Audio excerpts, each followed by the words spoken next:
না আমার না করলে কোনো জানবো। দেখ দেখ দেখ দেখ এটা ভাগ এটা আরো ফালতা করবে এটা যাইবো ওয়ান টাইম কাকা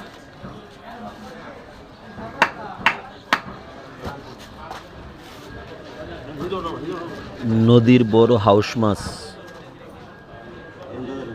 মতলব বাজারে বিক্রি করছেন নগেন্দ্র কাকা। নগেন্দ্র সরকার কাকায় হাউস মাছ বিক্রি করছে মতলব বাজারের মাছ ব্যবসায়ী। কেজি কেজি কাকা কেজি কত? 650 করে কেজি জেতা হাউস মাছ।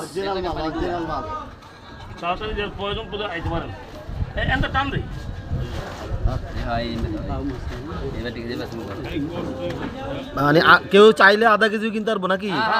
আচ্ছা, চাইলে আধা কেজিও নিতে পারবেন 650 টাকা কেজি।